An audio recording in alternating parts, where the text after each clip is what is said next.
معزز حاضرین، تمام قسم کی تعریف، بڑائی، بزرگی و کبریائی اس اللہ رب العالمین کے لیے ہے کہ جس نے ہم سب کو پیدا کیا۔ ویسے تو اللہ رب العالمین نے اس دنیا کے اندر ان گنت اور بے شمار مخلوقات کو پیدا کیا ہے، مگر اللہ رب العالمین کا شکر و احسان ہے کہ اس نے ہمیں انسان بنایا اور انسان بنانے کے ساتھ ساتھ اس سینے کے اندر ایمان رکھا۔ اور لاکھوں کروڑوں درود و سلام ہو تمام انبیاء کرام پر، خصوصاً ہمارے آخری نبی جناب محمد الرسول اللہ صلی اللہ علیہ وسلم پر، کہ جنہوں نے انسانوں کی رشد و ہدایت کی خاطر اور انسانوں کو جہنم کے گڑھے سے بچانے کے لیے اور انسانوں کو سیدھا راستہ دکھانے کے لیے رات دن محنتیں، کوششیں، جد و جہد کرتے رہے اور اس دنیا فانی سے رخصت کر گئے۔ حاضرین جمعہ، جب رمضان المبارک کا مہینہ آ جاتا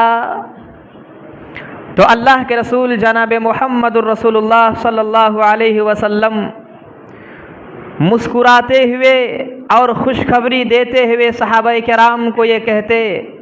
اتاکم رمضان شہر مبارک، کہ لوگوں، تم لوگوں کے بیچ رمضان المبارک کا مہینہ آ چکا، جو کہ بابرکت مہینہ ہے، جس میں جنت کے دروازے کھول دیے جاتے ہیں اور جہنم کے دروازوں کو بند کر دیا جاتا ہے، اور اللہ رب العالمین کے معزز فرشتے اس دنیا کے اندر آ کر کے یہ ندا لگاتے ہیں اور یہ بولتے ہیں کہ یا باغی الخیر اقبل، کہ اے بھلائی کرنے والے، اے اچھائی کے طلبگار، تم آگے بڑھتے رہو، تم اپنی محنت جاری رکھو، ویا باغی الشر اقصر، اور اے گناہ کرنے والے، گناہ میں ڈوبے رہنے والے، اللہ کی نافرمانی کرنے والے، خود کو باز رکھو، کیونکہ یہ بابرکت مہینہ ہے۔ یہ اللہ رب العالمین کے معزز فرشتے اس دنیا کے اندر آ کر ندا لگاتے ہیں۔ لہٰذا ہم لوگوں کے بیچ بھی یہ رمضان المبارک کا مہینہ اللہ رب العالمین کے فضل سے آ چکا ہے، جس میں ہم لوگوں نے کچھ روزے اللہ کے فضل و احسان سے رکھ بھی چکے۔ لیکن سوال یہ ہے کہ اس روزے کا مقصد اور اس روزے کا اصل ہدف کیا ہے؟ اللہ رب العالمین نے قرآن کریم کے اندر فرمایا: یا ایھا الذین آمنوا کتب علیکم الصیام، کہ اے لوگو، اے ایمان والو، تم سب پر روزہ فرض کیا گیا ہے جیسے کہ تم سے پہلے لوگوں پر فرض تھا۔ مقصد کیا ہے؟ روزہ رکھنے کا مقصد اللہ رب العالمین بیان کر رہا ہے: لعلکم تتقون، تاکہ انسان تقوی اختیار کرے، تاکہ انسان اللہ کا متقی اور قریبی بندہ بن جائے۔ روزہ کا مقصد یہ ہے کہ انسان تمام تر گناہوں سے خود کو پاک صاف کر کے اللہ رب العالمین کا مخلص بندہ بن جائے اور دنیا کی تمام گناہوں کو ایک طرف رکھ کر اللہ رب العالمین کی رحمت کی طرف دوڑ پڑے۔ یہ روزے کا مقصد اور روزے کا ہدف ہے جو اللہ رب العالمین نے قرآن کریم کے اندر بیان کیا۔ اب دوسری بات یہ ہے کہ اللہ کے رسول جناب محمد رسول اللہ صلی اللہ علیہ وسلم نے کہا: من لم يدع قول الزور والعمل به فليس لله حاجة ان يدع طعامه وشرابه، کہ جو شخص رمضان کا مہینہ پاتا ہے اور روزے بھی رکھتا ہے، مگر روزہ رکھنے کے باوجود اپنے آپ کو گناہ سے نہیں بچاتا، زور، فحش، بے حیائی، زناکاری اور دنیا بھر کی برائیوں سے اگر خود کو نہیں روک پاتا، تو پھر انسان کے لیے کوئی ضرورت نہیں ہے کہ وہ دن صبح سے لے کے شام تک بھوکا اور پیاسا رہے۔ یہ اللہ کے رسول صلی اللہ علیہ وسلم کہہ رہے ہیں کہ اگر تمہارا روزہ تم کو تمہارے زبان پر کنٹرول نہ لا سکے، اگر تمہارا روزہ تم کو گناہ سے نہ روک سکے، اگر تمہارا روزہ تم کو نماز کا پابند نہ بنا سکے، اگر تمہارا روزہ تم کو چغلی، برائی، فحشکاری کرنے سے باز نہ رکھ سکے، تو پھر تمہارا یہ روزہ کس فائدے کا ہے؟ اور تمہارا یہ روزہ کہاں تک بہتر ہے، یہ انسان خود ہی فکر کرے اور خود ہی غور کرے، کیونکہ اللہ نے بیان کیا کہ روزہ رکھ کر انسان متقی بنے، روزہ رکھ کر انسان گناہوں سے باز آئے، مگر روزہ رکھ کر بھی اگر ہم گناہ سے باز نہیں آ رہے ہیں، روزہ رکھ کر بھی اگر ہم غلط کاموں سے باز نہیں آ رہے ہیں، روزہ رکھ کر بھی اگر ہم اپنے ہاتھ اور اپنی زبان کو غلط چیزوں سے نہیں روک پا رہے ہیں، تو پھر کیا فائدہ اس روزے کا، کیا فائدہ صبح سے لے کے شام تک بھوکھا رہنے کا۔ اسی لیے اللہ کے رسول نے کہا کہ اگر انسان ان تمام برائیوں سے نہیں روک پاتا خود کو، تو پھر صبح سے لے کے شام تک بھوکھا رہنے کا کوئی مقصد نہیں ہے۔ لہٰذا ہمیں چاہیے کہ جو رمضان کا مہینہ ہے، جس کے لیے سلف صالحین 6 مہینہ پہلے دعا کرتے تھے، اللہم بلغنا رمضان، کہ اللہ ہمیں رمضان کا مہینہ نصیب فرما، اللہ ہمیں رمضان کے مہینے تک پہنچا دے، اگر موت آئے تو رمضان کے بعد آئے۔ کس لیے دعا کرتے؟ تاکہ اللہ رب العالمین کا تقرب حاصل کرتے، تاکہ رمضان کی عبادتوں کو پا کر، رمضان کے مہینے کو پا کر اپنے گناہ کی معافی اور تلافی کرا سکے۔ یہی وجہ ہے کہ ایک مرتبہ اللہ کے رسول جناب محمد الرسول اللہ صلی اللہ علیہ وسلم منبر رسول پر خطبہ دینے کے لیے چڑھے۔ جب پہلی سیڑھی پر قدم رکھا تھا اللہ کے رسول نے تو کہا تھا آمین، جب دوسری سیڑھی پر قدم رکھا تھا اللہ کے رسول نے تو کہا تھا آمین، اور جب تیسری سیڑھی پر اللہ کے رسول نے قدم رکھا تب بھی کہا آمین۔ صحابہ کرام نے سوال کیا، اللہ کے رسول آپ نے کئی مرتبہ جمعہ پڑھایا، آپ نے کئی سالوں سے خطبہ دیا، مگر آمین آمین آمین کہتے ہوئے کبھی منبر رسول پر آپ نہیں چڑھے۔ تو اللہ کے رسول صلی اللہ علیہ وسلم نے کہا کہ جب میں پہلی سیڑھی پر چڑھا تھا تو ہواؤں اور فضاؤں کو چیرتے ہوئے اللہ رب العالمین نے جبریل امین کو بھیجا میرے پاس، اور کہا تھا کہ جو شخص اپنے ماں باپ کو بڑھاپے کی حالت میں پا کر ان کی خدمت کر کے خود کو جنت کا مستحق نہ بنا سکے تو ایسے انسان پر لعنت ہو، تمام فرشتوں کی لعنت ہو، اور اے نبی آپ آمین کہیے۔ اور اس پر اللہ کے رسول نے آمین کہا تھا۔ مطلب ماں باپ کو بڑھاپے کی حالت میں پا کر اگر خود کو جنت کا مستحق نہ بنا سکے تو تمام فرشتوں کی بد دعا اور لعنت کے ساتھ ساتھ محمد رسول اللہ کی لعنت بھی ہے ایسے انسان پر۔ اور جب دوسری سیڑھی پر قدم رکھا تھا تب بھی کہا تھا اللہ کے رسول نے آمین۔ تو اللہ کے رسول نے بتایا کہ جبریل امین نے مجھے کہا کہ اے نبی، جو شخص نبی کا نام سن کر کے صلی اللہ علیہ وسلم نہ کہے، جو نبی کا نام سنے اور صلی اللہ علیہ وسلم نہ کہے تو تمام فرشتوں کی لعنت ہے اس پر، اور اے نبی آپ بھی آمین کہیے۔ اس پر محمد الرسول اللہ نے آمین کہا تھا۔ اور تیسری سیڑھی پر جب قدم رکھا تھا، یہی آج کے اس خطبہ جمعہ کا مقصد ہے، جب تیسری سیڑھی پر اللہ کے رسول نے قدم رکھا تھا تو کہا تھا آمین۔ کیوں کہا تھا؟ اللہ کے رسول صلی اللہ علیہ وسلم نے اس لیے کہا کیونکہ جبریل نے کہا تھا کہ جو شخص رمضان کا مہینہ پائے اور رمضان کا مہینہ پا کر اپنے گناہ کی معافی تلافی نہ کرا سکے، رمضان کا مہینہ پا کر اللہ رب العالمین کو خوش نہ کر سکے، رمضان کا مہینہ پا کر اگر اپنے پچھلے گناہ کی معافی نہ کرا سکے تو لعنت ہے ایسے شخص پر، اور لعنت تمام فرشتوں کی لعنت ہے ایسے شخص پر۔ اس پر محمد الرسول اللہ نے آمین کہا تھا۔ مطلب رمضان کا مہینہ پا کر اگر ہم اپنی زندگی نہ بدل سکیں، رمضان کا مہینہ پا کر اگر ہم اپنی آخرت نہ سنوار سکے، رمضان کا مہینہ پا کر اگر ہم اپنی زبان کو کنٹرول نہ لا سکیں، اگر ہم نماز کی پابند نہ خود کو بنا پائیں، رمضان کا مہینہ پا کر اگر ہم خود کے غلط رویوں سے باز نہ آ سکیں تو پھر کیا فائدہ ایسے روزے کا؟ اور ایسا انسان واقعی لعنتی شخص ہے، اور تمام فرشتوں کی بد دعا اور نبی صلی اللہ علیہ وسلم کی لعنت بھی ایسے انسان پر کہ اتنا مقدس مہینہ پا کر بھی اپنی آخرت نہ سنوار سکا، اتنا مقدس مہینہ پا کر بھی اپنی جنت نہ بنا سکا۔ کیا فائدہ رمضان المبارک کا مہینہ پا کر ایسے انسان کے لیے؟ لہٰذا ہمیں چاہیے کہ اس مہینے کی صحیح طریقے سے قدر کریں۔ اور ایک دوسری بات، یہ بات خصوصاً ذمہ داروں کے لیے ہے، ماں باپ کے لیے ہے، گارجنوں کے لیے ہے۔ جو کہ اللہ کے رسول کی حدیث، اس لیے باتیں کہہ رہا ہوں۔ بہت سے بچے اگر سوال کیا جائے کہ روزہ رکھے ہو تو بچہ کہتا نہیں رکھا ہوں۔ کیوں؟ میرے ماں باپ جگاتے نہیں ہیں، میری ماں نہیں جگاتی ہے، میرے باپ جگاتے نہیں ہیں۔ کہتے کیوں؟ کہتے ہیں تم ابھی چھوٹے ہو، روزہ مت رکھو، میرے ماں باپ منع کرتے ہیں روزہ مت رکھو، ماں باپ منع کرتے ہیں۔ حالانکہ یہ ہمیں سمجھنا چاہیے کہ اللہ کے رسول صلی اللہ علیہ وسلم کی حدیث ہے، ربیع بنت معاوض صحابی رسول ہیں، اور صحیح بخاری کی حدیث ہے، اللہ کے رسول کہہ رہے ہیں، صحابی رسول ربیع بنت معاوض کہتے ہیں کہ فَكُنَّا نَصُومُهُ بعد، جب رمضان کا مہینہ فرض ہو گیا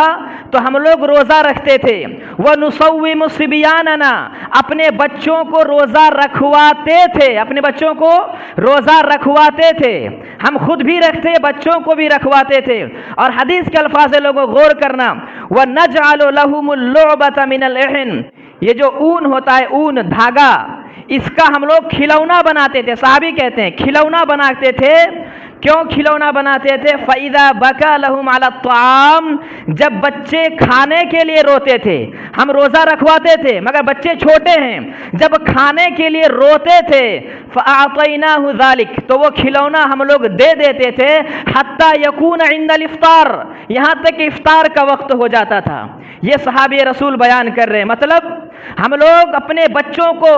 چھوٹے ہی سے ٹریننگ دیتے تھے اور تربیت کرتے تھے اور روزہ رکھنے کا حکم دیتے تھے۔ سوچئے بچہ کتنا چھوٹا ہے کہ بھوک سے رو رہے ہیں، کھانے کے لیے رو رہے ہیں، شعور نہیں ہے روزہ کیا چیز ہے، مگر صحابی رسول کہتے تھے ہم لوگ رکھتے تھے، اور ٹریننگ کے طور پر، مدرس کے طور پر، بہلانے پھسلانے کے لیے کھلونا بنا بنا کر مائیں رکھتی تھی، کھلونا بنا بنا کر گارجن لاتے تھے تاکہ بچوں کو دے کر کسی طریقے سے تربیت کریں، اپنے بچوں کو روزہ رکھنے کا حکم دیں۔ مگر آج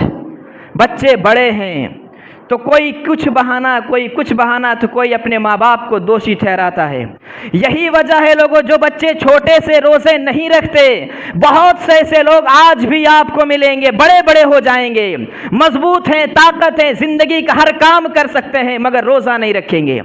کبھی جیب میں دوائی لے کر کے گھومیں گے، اللہ کو دھوکہ دینا چاہیں گے، لوگوں کے سامنے دکھانے کے لیے بیماری کا بہانہ بنائیں گے کہ ہم روزہ نہیں رکھ سکتے۔ لوگوں، اللہ رب العالمین کی یہاں چال بازی نہیں چلتی۔ اللہ نے یہ روزہ فرض کیا ہے، تمام ہر حالت میں واجب ہے، ضروری ہے، لازم ہے، اس روزے سے چھٹکارا نہیں ہے۔ اللہ نے یہ بھی کہہ دیا کہ ہاں،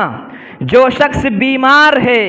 یا جو شخص سفر میں ہے وہ بعد میں رکھے، قضا کرے، مگر روزہ رکھنا ہے تو رکھنا ہے، یہ روزے سے چھٹی نہیں ہے۔ لہذا ہمیں چاہیے کہ اپنے بچوں کو بھی روزہ رکھنے کی عادت ڈالیں، انہیں یہ نہ کہا جائے کہ تم چھوٹے ہو، انہیں یہ نہ کہا جائے کہ دن بڑا ہے، انہیں یہ نہ کہا جائے کہ پیاس لگے گی۔ لوگوں، یہ محمد الرسول اللہ کا طریقہ تھا، محمد الرسول اللہ کے صحابہ کا طریقہ تھا، اور ہم اسی کے امتی اور اسی کے ماننے والے اہل الحدیث اور مسلمان اور مومن کہلانے والی جماعت ہیں۔ لہذا ہمیں چاہیے کہ خود کو نبی صلی اللہ علیہ وسلم کی سیرت کے مطابق اور خود کے گھرانے کو محمد رسول اللہ کے طریقے کے مطابق اپنے گھر کو اور اپنی ذمہ داری کو سمجھنے کی ضرورت ہے۔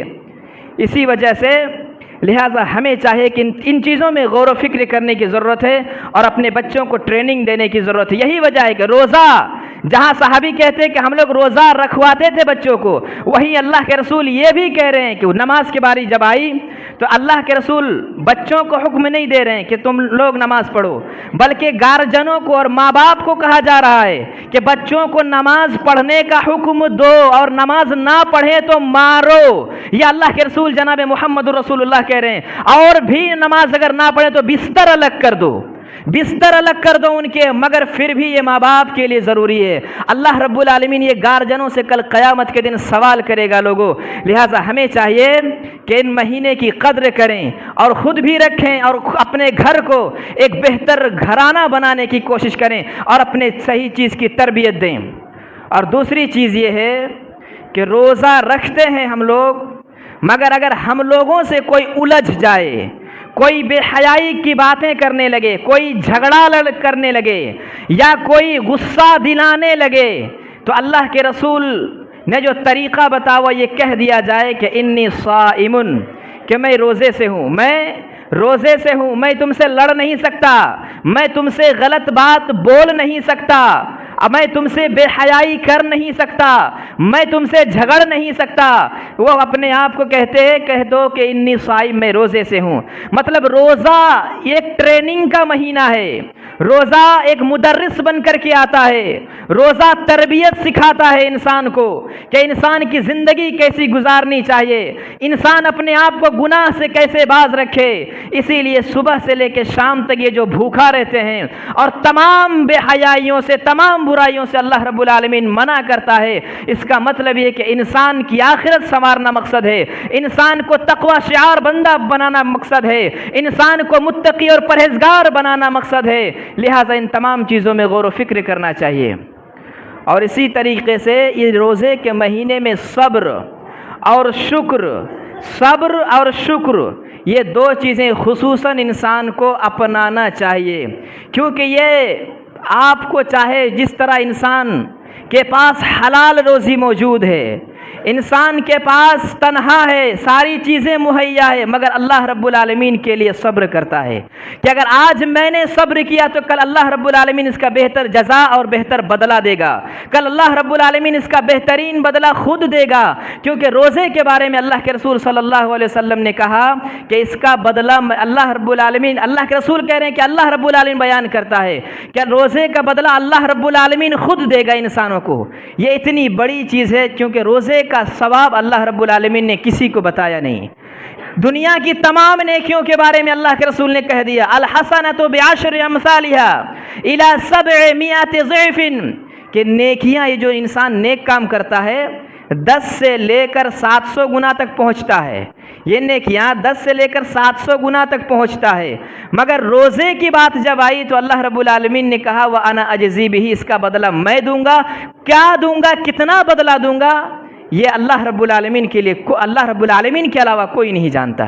لہٰذا ہمیں اس مہینے کی تقدس کو سمجھنا چاہیے۔ اور دوسری چیز، صبر کے ساتھ ساتھ شکر، اللہ رب العالمین کے احسان کا شکر ادا کرنا چاہیے۔ شکر اس اعتبار سے کہ اللہ رب العالمین نے ہمیں رمضان المبارک کا مہینہ نصیب فرمایا، رمضان المبارک کا مہینہ ہم کو عطا کیا، ہم کو اللہ رب العالمین نے صحت یاب رکھا، روزہ رکھنے کی توفیق دی، وقت پر نماز پڑھنے کی توفیق دی، اور سب سے بڑا اگر احسان اللہ رب العالمین کا یہ کہ سینے کے اندر ایمان رکھا، اس کا شکر ادا کرتا رہنا چاہیے تاکہ انسان صحیح معنی میں کامیاب ہو۔ اور دوسری بات یہ ہے، اللہ کے رسول صلی اللہ علیہ وسلم کی ایک حدیث ہے، خیرکم خیرکم لأہلی وانا خیرکم لأہلی۔ اللہ کے رسول کہہ رہے ہیں کہ تم میں سب سے بہتر انسان وہ ہے جو اپنے گھر والوں کے لیے بہتر ہو۔ اللہ کے رسول کہہ رہے ہیں تم میں سب سے بہتر انسان وہ ہے جو اپنے گھر والوں کے لیے بہتر ہو، اور میں اپنے گھر والوں کے لیے سب سے اچھا ہوں، یہ اللہ کے رسول کہہ رہے ہیں۔ تو گھر والے ہو، اس حدیث سے بتانا اور مقصد یہ ہے لوگوں کہ وہ مائیں، وہ بہنیں، وہ بیٹیاں جن کے کندھے بوجھ سے لدے ہوئے ہوتے ہیں، جو نیند کے غلبے کی وجہ سے تھکی ہوئی ہوتی ہیں، مگر وہ سحری کے لیے تیاری کرتی ہیں، وہ اپنے بیٹوں کے لیے، بھائیوں کے لیے، شوہر کے لیے 1 بجے سے لے کر 4 بجے تک انتظام کرتی ہے، وہ مائیں، وہ بیٹیاں، وہ بہنیں۔ مگر اگر کچھ کھانے میں نمک کی کمی ہو جائے، کھانا کچھ ٹھنڈا پڑ جائے تو فوراً برا بھلا کہنا شروع کر دیتے ہیں، تانا مارنا شروع کر دیتے ہیں، حالانکہ آپ کو کھانے کے لیے اٹھنا ہوتا ہے تو پریشانی ہوتی ہے۔ تو آپ سوچے وہ مائیں کتنی قربانیاں دیتی ہیں، وہ بہنیں کتنی قربانیاں دیتی ہیں، وہ بیٹیاں کتنی قربانیاں دیتی ہیں کہ رات بھر جاگ کر ٹھنڈ میں کچن میں کھڑے ہو کر آپ کے لیے سحری کا انتظام کرے، اور جب کھانے میں کچھ کمی ہو جائے تو فوراً ڈانٹ پھٹکار، جب کھانے میں کچھ گھٹ جائے یا کچھ نمک کی کمی ہو جائے تو فوراً برا بھلا کہنا۔ حالانکہ محمد الرسول اللہ کا طریقہ یہ تھا، لوگوں میں بتا رہا ہوں آپ کو کہ ما عاب رسول اللہ صلی اللہ علیہ وسلم فی الطعام قط، محمد الرسول اللہ نے پوری زندگی کبھی بھی کسی کھانے میں عیب نہیں لگایا تھا، محمد الرسول اللہ نے کبھی کسی کھانے میں کمی نہیں نکالی تھی۔ لہٰذا ہمیں بھی چاہیے کہ خود کو صبر کرنے والے اور شکر کرنے والا بندہ بنائیں، کیونکہ روزہ صرف بھوکا رہنے کا نام نہیں ہے، روزہ صرف پیاسا رہنے کا نام نہیں ہے لوگوں، بلکہ روزہ ایک تمام طرح سے انسان سے مومن بناتا ہے یہ روزہ۔ اور میں یہ بھی بتاؤں کہ کتنی خوش نصیب ہے وہ مائیں، کتنی خوش نصیب ہے وہ بیٹیاں، کتنی خوش نصیب ہے وہ بہنیں کہ کل قیامت کے دن جنت کے 8 دروازے سے جنہیں بلایا جائے گا۔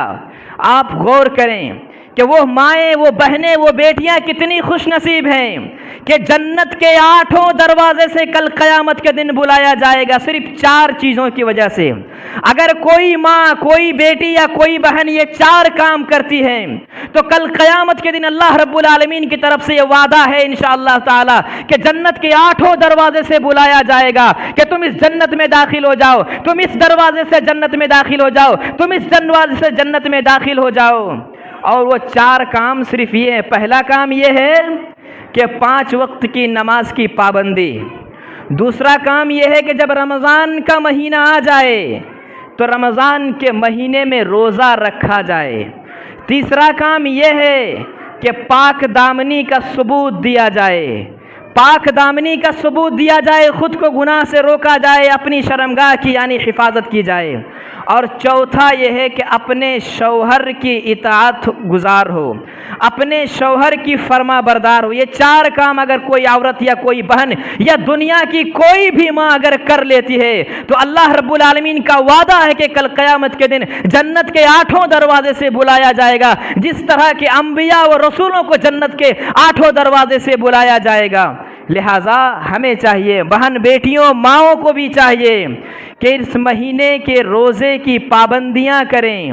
چغلی، فحش کاری، بے حیائی سے خود کو بچا کر کے رکھیں، رمضان کے خصوصاً اور نماز کی پابندی کریں اور اپنے آپ کو گناہ سے بچا کر کے رکھیں، تو اللہ رب العالمین کے فضل سے انشاءاللہ تعالی کل قیامت کے دن ایسی مائیں اور بہنیں بھی کامیاب ہوں گی۔ اسی طریقے سے لوگوں، ایک بات یہ بھی ہے روزے داروں کی خوشخبری کے طور پر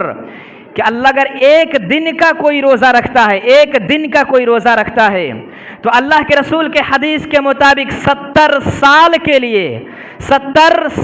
کے لیے جہنم سے دور کر دیا جاتا ہے۔ ایک روزہ اگر کوئی رکھتا ہے تو 70 سال کے لیے جہنم سے دور کر دیا جاتا ہے۔ تو پھر آپ ہی بتائیں، اگر کوئی انسان اللہ رب العالمین کے فرمان کے مطابق صحیح طریقے سے مکمل روزے کی رکھنے کی عادت ڈالے تو خود کو بہتر انسان بنا سکتا ہے اور خود کو کامیاب انسان بنا سکتا ہے۔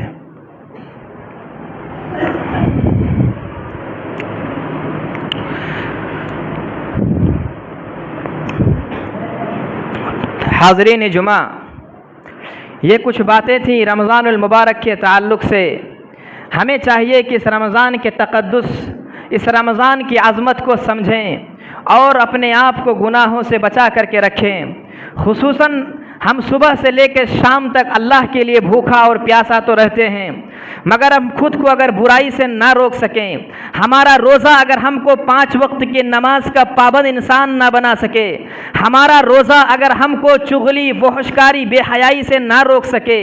ہمارا روزہ اگر ہم کو غلط اڈوں سے، غلط جگہوں سے نہ روک سکے، ہمارا روزہ اگر ہم کو ایک بہتر انسان نہ بنا سکے، تو پھر لوگوں اللہ کے رسول کے حدیث کے مطابق ہم لوگ صبح سے لے کے شام تک بیکار اور بلا وجہ بھوکا و پیاسا رہیں گے۔ اسی لیے کم از کم اس رمضان کے تقدس کو سمجھیں اور ہم اگر روزہ رکھیں گے اور بہتر عمل کریں گے تو کل قیامت کے دن وہ معزز فرشتے جو صرف اور صرف رمضان کے مہینے میں اس دنیا میں آتے ہیں، وہ فرشتے جو صرف اور صرف رمضان کے مہینے میں اس دنیا میں آتے ہیں اور کہتے ہیں یا باغی الخیر اقبل، اے اچھائی کے طلبگار، اے بہتر کام کرنے والے، اے اچھے کام کرنے والے، آگے بڑھتے رہو، اپنی کوشش جاری رکھو، ویا باغی الشر اقصر، اور اے گناہ کرنے والے خود کو روک لو، اے گناہ کرنے والے خود کو باز رکھ لو، اے گناہ کرنے والے خود کو کنٹرول میں رکھ لو۔ اور میں ایک آخری حدیث بیان کر کے میں جو ختم کرتا ہوں، اللہ کے رسول نے ایک حدیث بتائی اور اس میں غور کرنے والی چیز ہے۔ اللہ کے رسول نے حدیث یہ بتائی کہ ان للہ عند کل فطر عتقاء من النار، کہ ہر افطاری کے وقت، جس وقت ہم دنیا میں کھا پی رہے ہوتے ہیں، جس وقت ہم دنیا میں افطار کر رہے ہوتے ہیں، اس وقت ہر رات کو اللہ رب العالمین جہنمیوں کو جہنم سے آزاد کرتا ہے۔ ہر رات اللہ رب العالمین جہنمیوں کو جہنم سے آزاد کرتا ہے۔ کب؟ جب ہم لوگ افطار کر رہے ہوتے ہیں۔ اس حدیث کو اللہ کے رسول نے کیوں بتایا؟ بتانے کا مقصد یہ ہے لوگوں کہ ہماری کوئی ماں، ہماری بہن، ہماری بیٹی، کسی کی ماں، کسی کی چچی، کسی کی بیٹی بھی اس دنیا سے چلی گئی ہوگی، اور جو بھی قبر میں ہے وہ تمام لوگ ایک امید لگائے ہوئے ہوتے ہیں کہ ہم نے اپنے وارثوں کو دنیا میں چھوڑ کر کے آیا ہے، شاید وہ ہمارے لیے ہاتھ اٹھا کر دعائیں کریں۔ ہم نے اپنے وارثوں کو دنیا میں چھوڑ کر کے آیا ہے، ہم نے اپنا باپ چھوڑا ہے، ہم نے اپنا بھائی چھوڑا ہے، ہم نے اپنی ماں چھوڑا ہے، شاید وہ ہمارے لیے اللہ رب العالمین سے مغفرت کی دعا کرے، شاید وہ اللہ رب العالمین سے ہماری نجات کے لیے دعائیں کریں۔ اسی لیے محمد رسول اللہ صحابہ کو بتا رہے ہیں کہ لوگوں افطاری کے وقت دعا کرنا، افطاری کے وقت جو بھی دنیا سے چلے گئے اس کے لیے دعا کرنا، اپنی آخرت سنوارنے کے لیے دعا کرنا، خصوصاً آپ کی بیٹی، آپ کی بہن، آپ کی ماں، آپ کے والد اگر اس دنیا سے چلے گئے تو کم از کم ان کے لیے دعائیں کرنا۔ اسی لیے اللہ کے رسول یہ حدیث سنا رہے ہیں کہ ان للہ عند کل فطر وتقاء من النار، کہ ہر افطاری کے وقت، ہر رات کو اللہ رب العالمین جہنمیوں کو جہنم سے آزاد کرتا ہے۔ اس کا بتانے کا مقصد یہ ہے لوگوں، ہر اعتبار سے محمد رسول اللہ یہ چاہتے ہیں کہ رمضان کے مہینے میں جو دنیا میں ہیں، زندہ ہیں، وہ بھی اپنی آخرت سنوار لیں، اور جو مر چکے ہیں، انتقال کر گئے، دنیا سے چلے گئے ہیں، ان کی بھی آخرت ہم لوگ مل کر کے سنوار دیں، ان کے لیے دعا کر کے نجات کا ذریعہ بن جائیں، ان کے لیے دعا کر کے ان کو جہنم سے بچا لے جائیں، ان کے لیے دعا کر کے ان کو جنت کے دروازے تک پہنچا دیا جائے۔ یہ اللہ کے رسول چاہ رہے ہیں، کیونکہ ٹریننگ کا مہینہ، تربیت کا مہینہ، اسی لیے اللہ کے رسول صلی اللہ علیہ وسلم اس مہینے میں خصوصاً جبریل امین کو قرآن سنایا کرتے، اور اس مہینے میں صحابہ کرام کو درس دے کر کے ایک ایک چیز کی تنبیہ کیا کرتے تھے۔ لہٰذا اخیر میں اللہ رب العالمین سے دعا ہے کہ بارے